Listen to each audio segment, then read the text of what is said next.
দেখলামও BNP ক্ষমতায় এসে আওয়ামী লীগের রাজনীতি করার পথ সহজ হয়ে গেল কেমনটা মনে হচ্ছে। এই জন্য বলছি যে বিভিন্ন জায়গায় আওয়ামী লীগের কার্যালয়গুলো খোলা হচ্ছে, খুলে দিচ্ছে, জয় বাংলা স্লোগান দিচ্ছে এবং বিএনপির নেতারা গিয়ে খুলেও দিচ্ছে এরকম।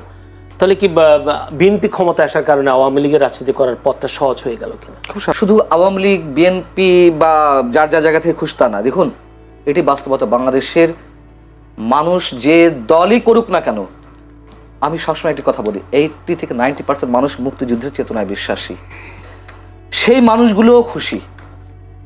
মানুষের মধ্যে তো একটা আতঙ্ক ছিল, একটা আশঙ্কা ছিল, অথবা আর একটা অংশের মধ্যে আশাবাদ ছিল জামাত ক্ষমতায় চলে আসছে। ম্যাটিকুলাস ডিজাইন দিয়ে হোক, সেটা ইঞ্জিনিয়ারিং করে হোক বা মেকানিজম করে হোক, জামাত ক্ষমতায় চলে, অথবা ভোটের মাধ্যমে মনে করেন যে কোনো একটা অংশ তারা বলছিল ভোটের মাধ্যমে জামাত চলে আসবে, তারা ঠিকই বলছিল, আবার আতঙ্কেও ছিল।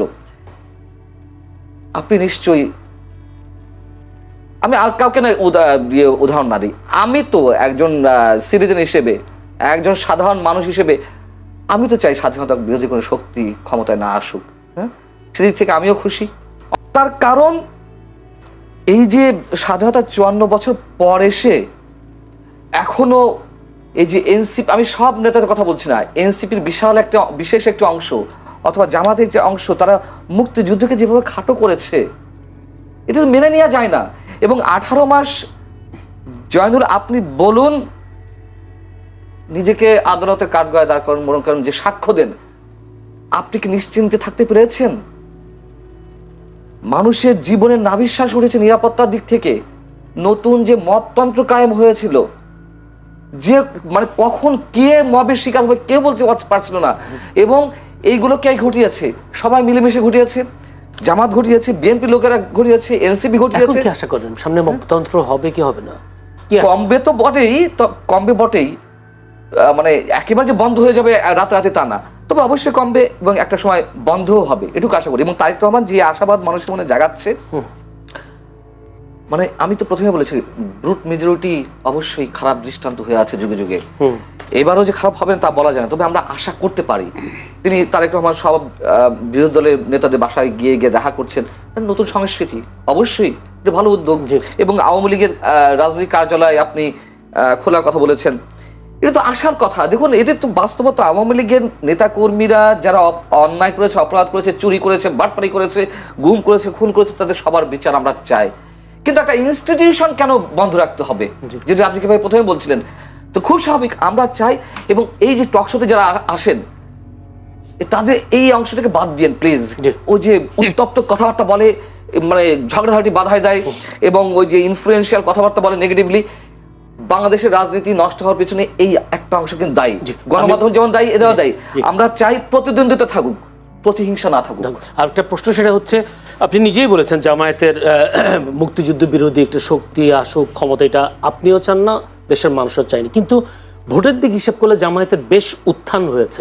সেই উত্থানটাকে আপনি কিভাবে দেখছেন? বা এই উত্থানকে আরো বাড়বে নাকি কমবে বিএনপির এই প্রশাসনিক ক্ষমতার দক্ষতার জন্য? কি মনে হয় আপনার?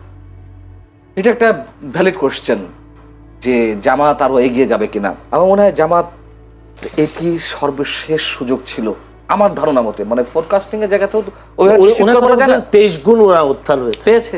তার নানান কারণ আছে। দেখুন, জামাত পরিবার ভিত্তিক রাজনীতি করেছে 18 বছর। সমাজ মানে কি বলে এটাকে, এই শব্দটা আমি বলি না, মানে শব্দটা গ্রাম ভিত্তিক, হ্যাঁ ওটা তো আছেই। জামাতের রোকন সদস্য সম্ভবত 2008 সালে ছিল 15,000, সেটি বেড়ে হয়েছে, আমি দ্য ডিপ্লোম্যাটের পরিসংখ্যান বলছি, দ্য ডিপ্লোম্যাট বা বাংলাদেশের বিভিন্ন গোয়েন্দা সংস্থার রিপোর্ট অনুযায়ী বলেছে, আওয়ামী লীগের সময় 2023 সেপ্টেম্বরে, 2024 7 জানুয়ারি নির্বাচনের আগে 2023 সেপ্টেম্বরে দ্য ডিপ্লোম্যাট একটা নিবন্ধ দিয়েছিল, প্রকাশ হয়েছিল। ওইখানে দেখাচ্ছে যে 15,000 থেকে তারা এই 15 বছরে বা 14 বছরে 70,000 সামথিং তাদের ওরকম সদস্য, এবং তারা গ্রাম ভিত্তিক কাজ করেছে। দেখুন, এর মধ্যে আরো অনেক কারণ আছে। তাহলে আওয়ামী লীগের দমন পীড়ন ওদেরকে আরো উত্থান বাড়িয়ে দিল, এটা অবশ্যই। তাদের রাজনৈতিক কৌশলগুলোকে আমি স্যালুট করি। তাদের যে সাংগঠনিক ভিত্তি, আপনি ইচ্ছা করলেই টাকা দিয়ে যে কোনো দলের সদস্য প্রেসিডিয়াম মেম্বার হয়ে যেতে পারেন। আমি চ্যালেঞ্জ করে বলছি, কয়েক কোটি টাকা মানে দল বুঝে অবস্থা। তো শীতমৈত্রী হচ্ছে না, বড় বড় পদে যাচ্ছে না বড় দুই দলের, কিন্তু জামাতে এটি সম্ভব না। এবং এর আগেও বলেছি, জামাতের প্রত্যেকটা ছেলে বা মেয়ে যাই হোক ছাত্র শিবির করার পর তাদের অর্থনৈতিক স্বাবলম্বী হওয়ার নিশ্চয়তা রয়েছে, তাদের ব্যাংকিং সেক্টর, তাদের অর্থনৈতিক যে সেক্টরগুলো অসাধারণ। যে দলের যেমন টাকার অভাব হয় না, চাঁদাবাজি করতে হয় না, ঠিক একইভাবে যারা শিবির করে আসে, ছাত্র সংগঠন করে আসে, তাদের চাকরি বাকরির অভাব হয় না। এদিক থেকে জামাতের রাজনৈতিক কৌশল অতুলনীয়, অভাবনীয়, অনেকটা কমিউনিস্ট পার্টি টাইপের, আগে যেমন কমিউনিস্ট পার্টি যে প্র্যাকটিসটা করতো।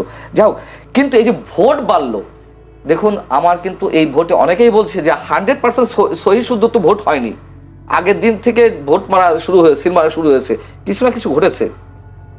টিআইবি যে রিপোর্ট দিয়েছে আজকে, সেখানেও বলছে তুলনামূলকভাবে গ্রহণযোগ্য।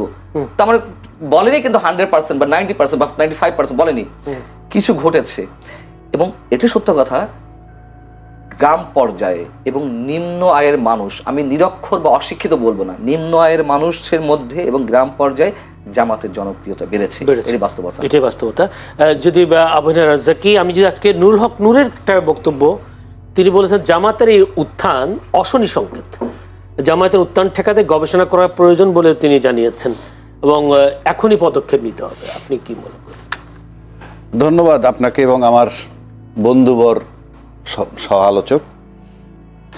আপনি প্রশ্ন করছেন উত্থানের কারণ উনি কিছু বলছে, আর নূর সাহেব বলছেন এটাকে দমাতে হবে, এই তো বিষয়। এই উত্থান কেন হইল তার, আমি আমার ব্যক্তিগত ওপিনিয়ন, এই দেশের মানুষ, আপনি যেমন মান্না ভাই একটা ভালো কথা বলছে যে জামাত খুব ক্যালকুলেটিভ, তারা বিভিন্ন প্রতিষ্ঠান করতেছে, এই কোন টাকা দিয়ে করতেছে সেটা সেকেন্ডারি, ওইটার ব্যাখ্যা তো আমার কাছে নাই, তাই না, তার ফান্ড, বাট কাজগুলো যে করতেছে সেখানে তারা কর্মসংস্থান তৈরি করতেছে। আপনার সব দলেরই সেটা ভাবা উচিত যে আমার যারা কর্মী থাকবে তাদের জন্য কর্মসংস্থান আমার দরকার। কর্মসংস্থান যত আপনি করতে পারবেন, প্রোভাইড করতে পারবেন, তাইলে পরে পরিবেশ সুন্দর থাকবে। তা নাহলে তো আপনার যত বড় দল, এত লোক আপনি অ্যাকোমোডেট করবেন কেমনে, তাদের সার্ভাইভালের ব্যাপার থাকে। সুতরাং ন্যাচারালি আমি কোনো দোষ দিচ্ছি না, আমরা বিগত 53 বছর যাবতই দেখতেছি যে বাজারে কতগুলো জিনিস প্রচলিত, এই চাঁদাবাজি, দুর্নীতি এবং টাকা পাচার, তিনটা বিষয় যদি আনি, এর ভিতরে দুর্নীতিটা কিন্তু এলাকায় মহল্লায় হয় না, ওটা প্রাতিষ্ঠানিক। টাকা পাচার সেটাও লিমিটেড লোকেরা করে, ব্যাংক লুট করে পাঠিয়ে দেয়, যেমনি নানান। চাঁদাবাজিটার এফেক্ট কিন্তু সাধারণ লোকের উপরে পড়ে, 18 কোটি লোকের উপরেই পড়ে। এটা মাঠে এই কাজটা চলে। তো সামহাউ তাদের সম্পর্কে এই ধারণাগুলো আছে, যেহেতু পান্না ভাই বলছে তাদেরকে প্রোভাইড করতে পারে, সুতরাং তারা চাঁদাবাজিতে থাকে না। কিংবা মানুষের বিশ্বাস, তারা নাকি হাদিয়া নেয়, হোয়াট এভার ইট ইজ, সেটা উইদিন দেয়ার কমিউনিটি, সাধারণ লোকের কাছে আসে না। তাহলে চাঁদাবাজ বিরোধী একটা বিষয়, মানুষ বিনা কারণে চাঁদাবাজ বিরোধী। কারণ আপনি যারা চাঁদা নেয় তারা কিন্তু দলীয় ছত্রছায়ায় নেয়, যে যখন নেক দলীয় ছত্রছায়ায় নেয়। এই চাঁদাবাজ বিরোধী হিসাবে তাদের উপর আস্থা হয়েছে। এবং একটা দ্বিতীয়, এনসিপির যেহেতু অন্য কেউ অ্যাকোমোডেট করতে পারেনি, তারা অ্যাকোমোডেট করছে, একটা বিশাল সেন্টিমেন্ট কাজ করছে যে জুলাই চেতনার পক্ষের, সেই ভোটগুলো তারা পেয়েছে। এটা তো উত্থান একটা ব্যাপার। দ্বিতীয় কথা হলো 68টা আসন তারা পেয়েছে, এনসিপির 6টা আমি বাদ দিই এখনো।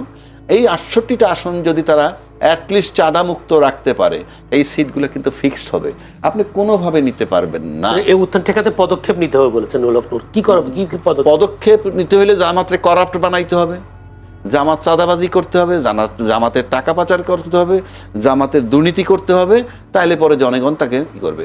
কিন্তু ঠেকানো মানে, যদি আপনি যে ভোট হইলে আপনি ঠেকাবেন, কিভাবে ঠেকাবেন? আমি আবারও বলছি, জামাত বাদ দিয়ে অন্য যারা পাশ করছে তারাও যদি মনে করে তার নিজ এলাকা চাঁদামুক্ত রাখবে, তাহলে তার জায়গা ফিক্সড হবে। মনে রাখতে হবে তার 23 গুণ বৃদ্ধি হয়েছে। এইটা শুধুমাত্র এই সূত্রের উপরে যে সাধারণ জনগণ মনে করছে দুইটা বিষয়, এক, জুলাই চেতনার পক্ষের শক্তি এসে আশ্রয় দিছে, জামাতে আমি জুলাই চেতনার পক্ষে বলি আর বিপক্ষে অন্য কথা। 2, চাঁদাবাজি বিরুদ্ধে তারা, এটা মানুষ ভোটাররা একটা আস্থায় নিছে।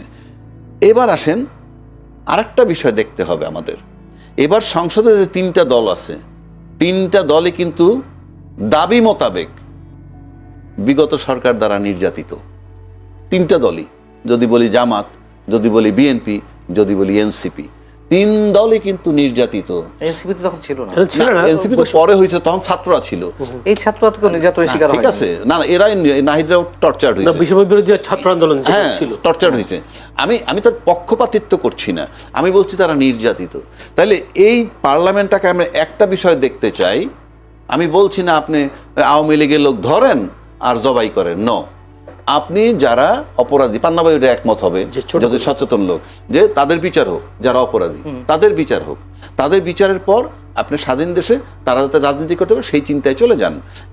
কিন্তু আমি দেখতে চাই যে তিনটা দলই যখন নির্যাতিত, ওই বিচারগুলায় যাতে কোনো রকম ত্রুটি না হয়।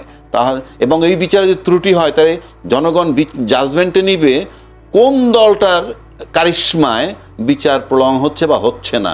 এটাও কিন্তু সামনের জাজমেন্টে আসবে। ধন্যবাদ। রাজ্জাকি, কালকে শপথ গ্রহণ হচ্ছে নতুন সরকারের, সেখানে প্রথমে এমপিদের শপথ পড়াবেন সম্ভবত প্রধান নির্বাচন কমিশনার এবং মন্ত্রী পরিষদ সভা শপথ পাঠ করাবেন রাষ্ট্রপতি মোহাম্মদ শাহাবুদ্দিন। কিন্তু আগের যে বাংলাদেশের সেই সংবিধান আইন অনুযায়ী এমপিদের শপথ পাঠ করাতেন স্পিকার বা ডেপুটি স্পিকার, এই বিষয়গুলো। কিন্তু এবারে যে সিইসি পড়াবেন, এখানে আইনি কোনো জটিলতা দেখেন কিনা? বা না, এটা বোধহয় পড়াইতে পারে। আমি যতটুকু জানি যে ফাইনালি যদি স্পিকার, যেমন স্পিকার পদত্যাগ করছে, স্পিকার কোথায় আছে আমরা জানি না, বাট উনি পদত্যাগপত্র দিচ্ছেন এইটুকু আমরা জানি। প্লাস ডেপুটি স্পিকার মানে হি ইজ ইন কাস্টডি, জেলখানা। তো আপনি তো ধরেন এই মুহূর্তে সে বোধহয় বিয়ের আসামি, একটা হত্যা মামলার আসামি হিসেবে উনি আছেন। তো আমি যতটুকু বিধানে হত্যা মামলার আসামি থেকে দিয়ে তো আপনার ওত পড়াইতে পারেন না। তারপর রাষ্ট্রপতি মনোনীত যাকে করবেন পারেন। আর এরকম ক্ষেত্রে যদি কেউ খুঁজে না পাওয়া যায়, তাইলে গেজেট নোটিফিকেশন হওয়ার পর ইন 3 days সর্বোচ্চ প্রধান নির্বাচন কমিশনার পড়াতে পারেন। তাহলে আমি উত্তর পেয়ে গেলাম। সেই হিসাবে কোনো অসুবিধা হচ্ছে না। আর দ্বিতীয় প্রশ্ন হচ্ছে, জামায়াতের ব্যাপারে একটা হাইব্রিড হচ্ছিল, তারা ক্ষমতায় যাচ্ছে, ফলাফল দেখা গেল কিন্তু উল্টো। জামাতের পরাজয়, এরকম পরাজয় হওয়ার কারণটা একটু বলবেন। কেউ কেউ বলছেন নারীদেরকে অসম্মান করা কিংবা ৭১-কে স্বীকার না করা, এই বিষয়গুলো প্রভাব পড়েছে নির্বাচনে। না, আমি এবারের নির্বাচনে আমি উল্টোভাবে দেখতে যে আপনি এগুলোর জবাব আমি দিব। তার আগে যদি আপনি আসেন যে এবারের নির্বাচনে সবাই খুশি, আমার কাছে মনে হয়। আমি যেখানে ভাই খুশি হতে পারেন না, ভাই খুশি হতে পারেন না, আমি ভাইকে সেটা একটু বোঝানোর চেষ্টা করি। উনি তো বলছেন যে দেশের মানুষ সংশয়ে ছিল, যেমন ধরেন আপনি, নির্বাচন হবে। আমি একদম নিচের থেকে আসি, মানে ওই যে অন্যান্যরা পাইছে 8টা আসন, অন্যান্যরা তো খুঁজে পাবেন না, এই একটা ও একটা ওটা বাদ। তারপরে নিচের থেকে যদি আসি, এনসিপি পাইছে 6টা আসন। আপনি ভালো করে যদি চিন্তা করে দেখেন যে এনসিপি ফ্রম ডে 1 আমি দেখি নাই কেউ অ্যাকসেপ্ট করছে তাদেরকে, মিডিয়ায় বা ইন্টারভিউতে আই না, কেউই না, তাকে যে যাই বলুক ওটা নিয়ে আমার। কিন্তু আলটিমেটলি কিন্তু তারা 6টা সিট পাইছে। তো 6টা সিট যে পাইল, এতে তাদের খুশি তারা, আমি মনে করি। কেন খুশি? তাদের প্ল্যাটফর্মই থাকতো না, যাদেরকে বলা হয়েছে একটা সিটও পাবে না, 6টা সিট তারা পেয়েছে। কিন্তু কিভাবে পেয়েছে রাজাকি ভাই? এটা তো ভোটে। আমি তো কাদের ভোটে? না, আমি সাদা মাটা দেখলে তো ভোট। না, কাদের ভোটে? জুলাই চেতনার পক্ষে যারা। না, জামাতের ভোটে তো। না, জামাতের এত ভোট নাই, সেটাই ব্যাখ্যা আসতেছে। জামাতের এত ভোট নাই। জামাত বরং এনসিপিকে নিয়ে, এনসিপির পক্ষে যে সেন্টিমেন্টটা কাজ করছে, জামাত গেইন করছে। এই কাজটা যদি বিএনপি করতো, আমার ব্যক্তিগত ওপিনিয়ন ভাই, আমি ধরেন শেখ হাসিনাকে সরাইছি, আমরা আন্দোলন করছি, সরাইছি, ভালো কথা, যাক। একটা আন্দোলন এরকম আর একটা আন্দোলন কিন্তু 15 বছর লাগতে পারে, এটা এভরিডে হয় না। তো সেক্ষেত্রে ওই শেখ হাসিনা চলে যাওয়ার পর কিন্তু ওরা আর ওই জায়গাটায় থাকতো না, যেটা আমরা মনে করি। আমরা বোধহয় এমন একটা শক্তি উত্থান হইতেছে, এই উত্থান বোধহয় দমানো যাবে না, ইত্যাদি ইত্যাদি। আপনি তাদেরকে, বিএনপি কিন্তু অনেক খুচরো দলকে অ্যাকোমোডেট করছে একটা সিট দিয়ে, যাদের নাকি দলের প্রেসিডেন্ট খুললে ভাইস সেক্রেটারি নাম পাওয়া যায় না, এদেরকে গিলে ফেলা যাইতো। কীরকম? দিলাম, থাকো, 20টা সিটই দিতাম, 10টা সিট দিতাম, 2টা মন্ত্রণালয় দিতাম, চলে আসতো নিয়ে। আমার ওপিনিয়ন, এটা বিএনপির সাথে তো আমার বনবে না, এটা ওনাদের ব্যাপার। সুতরাং এনসিপি খুশি কেন? তার প্ল্যাটফর্মটা থাকলো। এখন কিন্তু এটা কলেবর বৃদ্ধি করবে সে আস্তে আস্তে। এইবারে আসেন জামাত এককভাবে তার অর্জন কিন্তু 3টে সিট, আমার জানা মতে এককভাবে 3টে সিট অর্জন তার। আর একবার 14টা পেয়েছে, একবার 18 পেয়েছে, সেটা বিএনপির সাথে একত্রে জোট করে মন্ত্রী হয়েছে 2জন। কাজে আমি এককভাবে যদি যাই ওই জায়গাটায়, তিনটার কাছ থেকে যদি সে 66টা আসে, 3/22 66 না 68 68, তাহলে অলমোস্ট 3/23 69, প্রায় 23 গুণ। এটা তার জন্য বিরাট অর্জন। সে খুশি হবে না কেন? এবং তার ভোটার আমাদের 37.something ভোট পাইছে। এরা যে সব তার ভোটার কি ভোটার না, সেটা তো আমরা নেক্সট ইলেকশনে আবার দেখব, কিন্তু আজকে পর্যন্ত তো তাই। এখন তাহলে সেও খুশি, এবং সে একটা শক্ত বিরোধী দল হয়েছে। আচ্ছা, তারপর উচ্চ কক্ষ নিম্ন কক্ষ লড়াই হইতেছে। আলটিমেটলি যদি দলীয় ইশতেহারও করেন, তাহলে আমি জানি না কোনটা করবেন, গেল এটা, সে খুশি। আসেন তারপরে বিএনপি, কেন খুশি হবে না? বিএনপি তো আলটিমেটলি ক্ষমতায় গেছে, ক্ষমতায় যখন গেছে এটা খুশি হওয়ার কথাই। এবার আসেন আওয়ামী লীগ, কেন খুশি হবে না আওয়ামী লীগ? আওয়ামী লীগ তো এনসিপি আর জামাত যে জোয়ার উঠছিল ক্ষমতায় চলে যাবে, তারা ক্ষমতায় যাইতে পারে নাই, তারা অ্যাবসলিউটলি আওয়ামী বিরোধী শক্তি। এনসিপিকে তো আওয়ামী লীগের কোনো প্রমাণ যুক্তি ছাড়াই 100% এনসিপি আওয়ামী লীগ বিরোধী শক্তি। সুতরাং এতে শেখ হাসিনা খুশি। চতুর্থ খুশি কি? আওয়ামী লীগের আরও একটা খুশির ধাপ আছে, পুরা প্রশাসন তার 16 বছরে সাজাইছে, এমন কোনো সেক্টর নাই। পান্না ভাই উপর দিয়ে আমার যাই বলুক না কেন, ভিতরে মানতে হবে তার সাজানো ঘর সবকিছু 16টা। আমি মানবো না কেন? আমি আওয়ামী লীগ নাকি? আমরা আওয়ামী লীগ হিসেবে বলছি না, আলোচক। যে সাজানো ঘর মানে কি? প্রশাসন কিন্তু বাংলাদেশের পাহারাদার। কিন্তু সাজানো ঘরে কিন্তু 18 মাসে রংচং করা হয়েছে, রদবদল হয়েছে, আমি নতুন নিয়োগ হয়েছে। সেটাই বলছি, সেই রংচং করা হয়েছে, সেটা ভাল লাগে নাই, না লাগায় ফাইনালি একটা নির্বাচন আসলো। এখন সেই ঘরে ধরেন বিএনপি বসবে, তাহলে আওয়ামী লীগের সাজানো ঘর, সেই প্রশাসন পাহারাদার, সেখানে আজকে বিএনপি বসছে, তো সেটাও তো তাদের জন্য সুখবর। কেন? যে বসছো তুমি এই ঘরে, পাহারাদার কিন্তু আমার। এগুলো তাদের কাছে আওয়ামী লীগ খুশি, তাহলে আমার কাছে মনে হয় যে এই মুহূর্তে খুশি তারা। এই সব দলই মোটা এইরকম একটা নির্বাচন আপনি মানে বাংলাদেশে কখনো ঘটে নাই। এখন বলতে সবাই খুশি, সবাই খুশি আমার কাছে মনে হয়, এবং এই নির্বাচনে সবাই খুশি, এই নির্বাচনে সবাই খুশি। এখন আপনি বলতে পারেন সেক্ষেত্রে তো ঐতিহাসিক বলা যায়। ঐতিহাসিক আমি বলবোই, সেটা যদি ব্যাখ্যা দেন আমি দিব। আমি ব্যর্থ, আমি বলছিলাম ইউনূস সাহেব একটা নিকৃষ্ট নির্বাচন দিবেন, আমি ক্ষমা চাচ্ছি, আমার গবেষণার ভুল ছিল। উনি একটা উৎকৃষ্ট নির্বাচন দিছেন, কিন্তু কেন দিতে পারলেন